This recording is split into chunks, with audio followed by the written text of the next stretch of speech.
নমস্কার, হরি ভক্তিতে আপনাদেরকে স্বাগত। আজকে আমরা কথা বলবো মহর্ষি ব্রহ্মাদেবকে নিয়ে। আরো পরিষ্কারভাবে বলতে হয়, আজকে আমরা জেনে নেব মহর্ষি ব্রহ্মাদেব কেন পূজিত হন না। আমাদের এই যে সনাতন হিন্দু ধর্ম, এই সনাতন হিন্দু ধর্মের ত্রিমূর্তির একটি ধারণা রয়েছে। এই ত্রিমূর্তি কে কে? ব্রহ্মা, বিষ্ণু, মহেশ্বর, একত্রে এদেরকে ত্রিমূর্তি বলা হয়।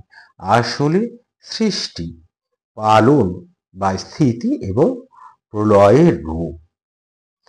তবে আমরা বিস্ময়কর ভাবে দেখেছি এই ত্রিমূর্তির মধ্যে পালন বা ধারণের দেবতা, স্থিতির দেবতা বিষ্ণু পূজিত হলেও এবং প্রলয়ের দেবতা দেবাদিদেব মহাদেব পূজিত হলেও ব্রহ্মার পুজো সচরাচর আমরা দেখতে পাই না। তবে কি আমরা আমাদের সৃষ্টিটাকেই উপেক্ষা করছি, নাকি সৃষ্টি হয়ে গেছে বলে তার গুরুত্ব কমে গেছে? কোনটি সত্যি এবং কেন তিনি পূজিত হন না, সেটি কি যা বলা হয় পুরাণের একটি অভিশাপের ফলে, নাকি গভীর এক দার্শনিক তত্ত্ব রয়েছে, এক ঐতিহাসিক কারণ রয়েছে তিনি পূজিত না হওয়ার জন্য? এই সব কিছুরই উত্তর আজকে আমরা খুঁজে নেব আমাদের আলোচনায়। আপনারা শেষ পর্যন্ত সঙ্গে থাকুন। আশা করি আজকের আলোচনা আপনাদেরকে আনন্দ দেবে। আর আমাদের আজকের পর্বে যারা নতুন, অবশ্যই আপনারা আমাদের চ্যানেলটি সাবস্ক্রাইব করে ফেলুন, কারণ আমরা প্রত্যেক দিন আমাদের এই মহান সনাতন হিন্দু ধর্মের কোনো না কোনো বিষয় নিয়ে কথা বলি, আলোচনা করি। এই সবেরই নোটিফিকেশন যেমন আপনি পেয়ে যাবেন, ঠিক তেমনই আমরা ভীষণভাবে উৎসাহিত হই। আর সেই উৎসাহকে পাথেয় করে আজকে আমরা জেনে নেব ব্রহ্মা কেন পূজিত হন না। এর কারণ হিসেবে প্রথমেই আমরা আশ্রয় নেব পুরাণের। আমাদের লিঙ্গ পুরাণ ও শিব পুরাণ অনুসারে বলা হচ্ছে যে একবার এই বিষ্ণু এবং ব্রহ্মার মধ্যে সংঘাত শুরু হয়। এই সংঘাত কি? ভগবান বিষ্ণু বলেন আমি শ্রেষ্ঠ, এদিকে ব্রহ্মা বলেন আমি শ্রেষ্ঠ, এবং দীর্ঘদিন ধরে এই সংঘাত চলে। তারপরেও যখন মীমাংসা হয় না, তখন তারা দেবাদিদেব মহাদেবের কাছে উপস্থিত হয় এর মীমাংসা করার জন্য। দেবাদিদেব মহাদেব বলেন বেশ কথা, আমি এর মীমাংসা করে দিচ্ছি। এই বলে তিনি এক জ্যোতির্লিঙ্গ স্তম্ভ রূপে প্রকটিত হন এবং বলেন, এই দুই দেবতাকে বলেন যে একজন তল খুঁজে আসুন, এর আরেকজন এর সূচনা খুঁজে আসুন। ভগবান বিষ্ণু তখন নিচের দিকে চলে যান এই লিঙ্গের, এই জ্যোতির্লিঙ্গের তল খুঁজতে, আর ব্রহ্মা চলে যান ঊর্ধ্বমুখে এর সৃষ্টি খুঁজতে। ভগবান বিষ্ণু দীর্ঘদিন ধরে এর খোঁজ করার পরও, সে নিচের দিকে যাওয়ার পরও এর তল খুঁজে পান না, এবং তিনি তখন দেবাদিদেব মহাদেবের কাছে এসে সত্য স্বীকার করেন, বলেন আমি এর তল খুঁজে পাইনি। এদিকে ব্রহ্মা ঊর্ধ্বমুখে যেতে যেতে একটা সময় তার মনে হলো, যদি আমি গিয়ে বলি এর অগ্রভাগ আমি খুঁজে পাইনি, তবে তো আমি পরাজিত হব, কিন্তু শ্রেষ্ঠত্বের জায়গাটা আমার, স্থানটা আমার দখল করতে হবে। তাই তিনি কেতকী ফুল সঙ্গে নিয়ে বা কেতকী ফুলকে সাক্ষী রেখে দেবাদিদেব মহাদেবের কাছে এসে বলেন, এই কেতকী ফুল সাক্ষী আছে, আমি এর অগ্রভাগ খুঁজে পেয়েছি। কিন্তু দেবাদিদেব মহাদেব তো জানেন এর না আছে শুরু, না আছে শেষ, ফলে ব্রহ্মার পক্ষে অগ্রভাগ খুঁজে পাওয়া অসম্ভব।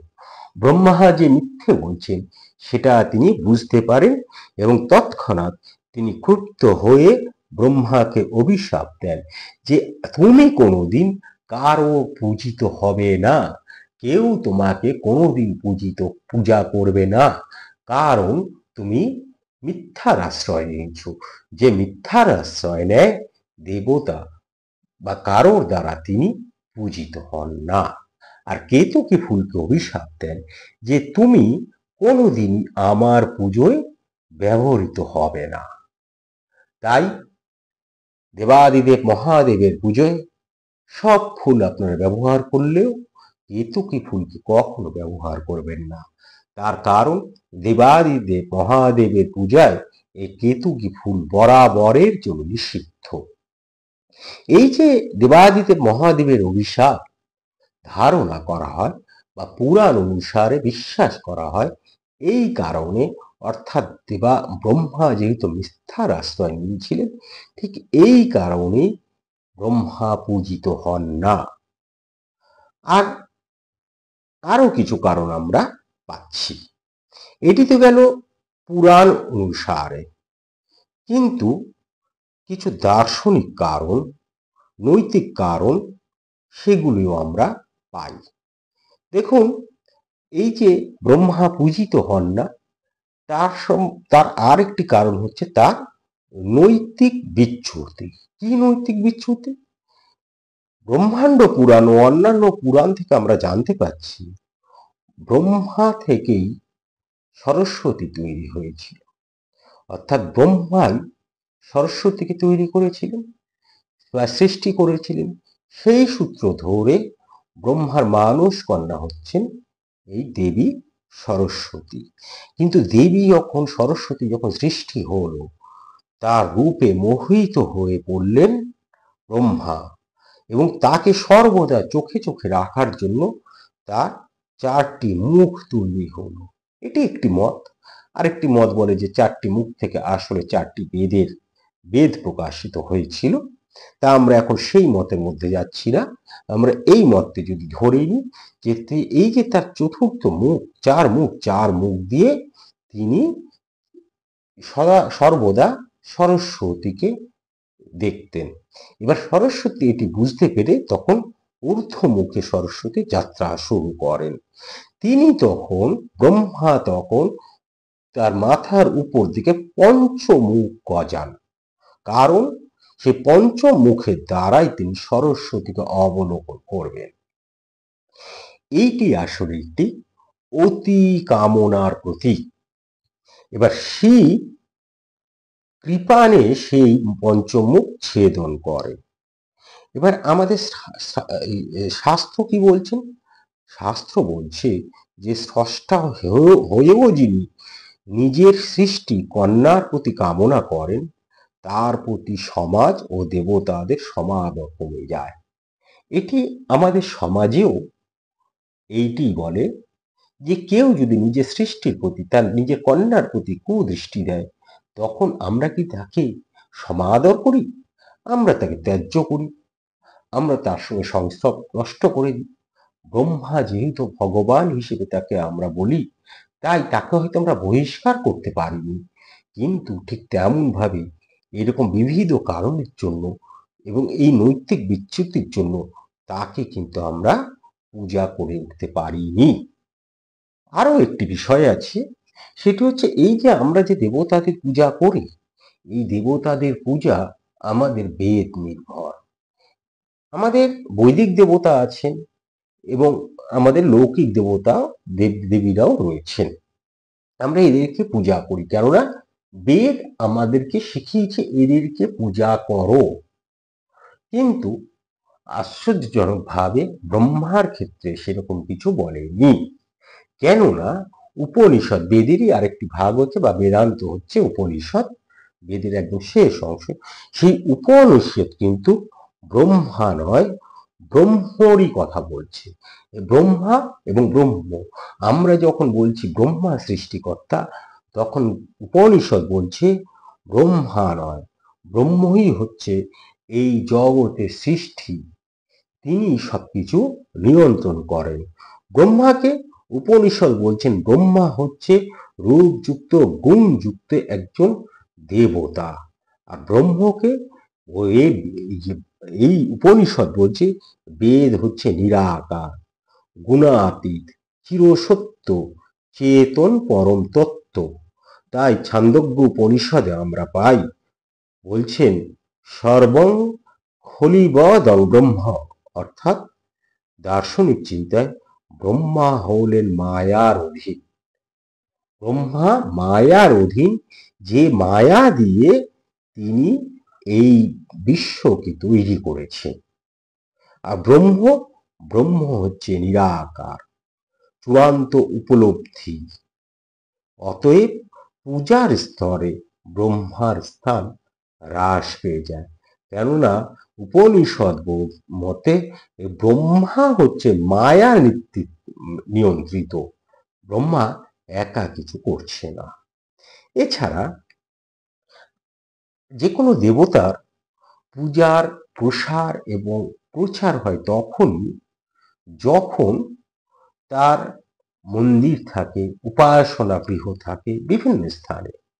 আমরা আমাদের এই সারা ভারতবর্ষ জুড়ে প্রচুর বিষ্ণু মন্দির দেখতে পাই, শিবের মন্দির দেখতে পাই, অন্যান্য দেব দেবীদের মন্দির দেখতে পাই। দুপা হাঁটলেই চোখের সামনে তারা প্রকটিত হন, ফলে আমরা তাদের পুজো দিই।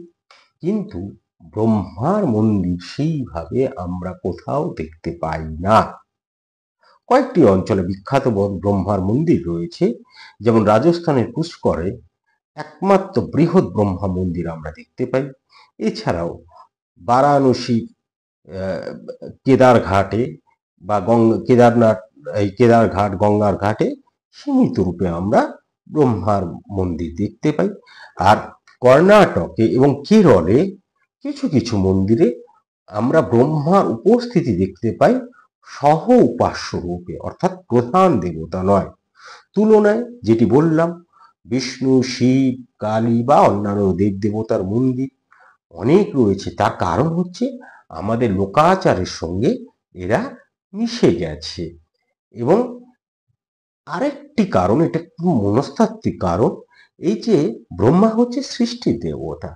সৃষ্টি হচ্ছে, তিনি সৃষ্টি করেছেন মানে তার কাজ শেষ হয়ে গেছে, অর্থাৎ ব্রহ্মার ভূমিকা কিন্তু সীমিত। আর আমাদের বিষ্ণু, তিনি আমাদেরকে পালন করে রেখেছেন। আর শিব হচ্ছে সংহার করে চলেছেন। কি সংহার? তমগুণের সংহার করেন তিনি, যা অন্যায় তার সংহার করেন তিনি, অর্থাৎ প্রতিনিয়ত তিনি সৃষ্টিকে উজ্জীবিত রাখেন। এই জন্য যার কাজ ফুরিয়ে গেছে, একদম মানসিকভাবে তাকে আমরা দূরে সরিয়ে দিই। আর যাকে নিয়ে আমাদের চলতে হচ্ছে তাকে আমরা কাছে টেনে নিই। তাই জন্য অনুমান করা হয় যে এই কারণে ব্রহ্মা পূজিত নন, কারণ ব্রহ্মার সঙ্গে আমাদের জীবনের সংযোগ তৈরি হয়নি। আর তাই জন্য ওই নৈতিক বিচ্যুতি থেকে শুরু করে বিবিধ কারণে শাস্ত্র, বিশেষ করে বহু স্মৃতিশাস্ত্রে বলা হচ্ছে ন ব্রহ্মণ পূজা কর্ম নিষেহ, অর্থাৎ ব্রহ্মার পূজা কল্যাণকর নয়। সৃষ্টিকর্তা হংস, তস্য পূজা ন নিত্যা। হংসরূপী ব্রহ্মা সৃষ্টিকর্তা হলেও তার পূজা নিয়মিত নয়। এর বাইরে আরেকটি কারণের কথা আপনাদেরকে বলবো, সেটি হচ্ছে, দেখুন আমাদের যে এই যে ভারতবর্ষের যে সমাজ, এই ভারতবর্ষের সমাজ কিন্তু কৃষিভিত্তিক সমাজ। এবার ভারতীয় কৃষিভিত্তিক সমাজে দুটি জিনিস দরকার হয়, একটি হচ্ছে পালন এবং হচ্ছে ধ্বংস। এই পালন এবং ধ্বংসের সঙ্গে আমাদের এই কৃষি ভিত্তিক সমাজের কিন্তু সরাসরি যোগ রয়েছে। কিরকম? এই যে কৃষি অর্থাৎ ফসল, এই ফসল রক্ষা করছেন কে? ভগবান বিষ্ণু। কেননা তিনি হচ্ছেন আমাদের পালনের কর্তা, তিনি হচ্ছেন আমাদের ধারণের কর্তা, তিনি হচ্ছেন আমাদের রক্ষার কর্তা। আর শিব হচ্ছে অতি প্রাকৃত শক্তির প্রভু। রোগ, মৃত্যু, প্রাকৃতিক বিপর্যয়ের সময় আমরা তার উপাসনা করি। তাহলে সৃষ্টিকর্তা ব্রহ্মা মানুষকে দৈনন্দিন দুঃখ সুখে প্রত্যক্ষ সহায়তা কিন্তু করতে পারছে না। সরাসরি আমাদের এই যে লোক সমাজ, এর সঙ্গে কিন্তু ব্রহ্মা সরাসরি যোগ হতে পারছে না। তাই আমরা তাদেরকে বা তাকে কিছুটা দূরেই সরিয়ে রাখছি। অথচ দেখুন, আমরা ব্রহ্মার যারা সন্তান তাদেরকে কিন্তু পূজা করি। যেমন সরস্বতী।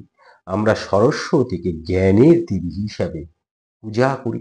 মনু, এই মনু যে মানব জাতির আদি পিতা, ব্রহ্মার মানস পুত্র, তাকেও কোথাও কোথাও পূজিত করা হয়।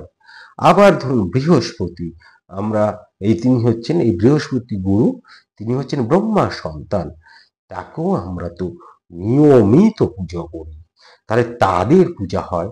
খুব দুঃখজনক হলেও বিবিধ কারণে তাদের মূল উৎস ব্রহ্মার পূজা হয় না। এবং এটাই সত্যি যে তিনি পূজিত না হওয়ার জন্য তিনি সব থেকে বেশি দায়ী। তার কারণ আমরা তার মধ্যে নৈতিক বিচ্যুতি দেখতে পাই। তার কারণ হচ্ছে আমরা তার মধ্যে মিথ্যার আশ্রয়কে ধারণ করে নিজেকে শ্রেষ্ঠ হিসেবে প্রমাণের চেষ্টা দেখতে পাই।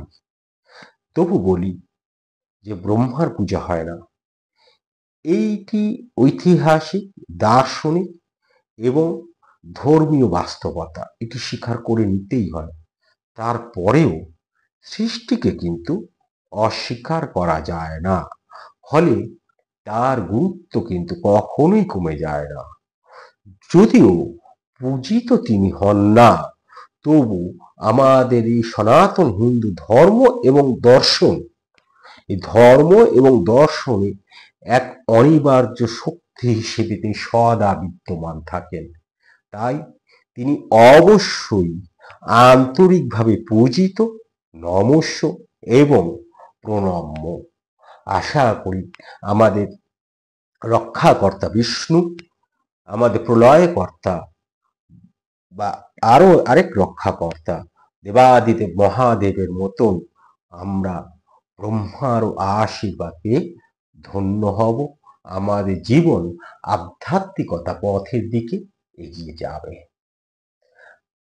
আশা করি বোঝাতে পেরেছি আপনাদেরকে কেন তিনি সৃষ্টিকর্তা হয়েও পূজিত হন না। আজকে এ পর্যন্ত।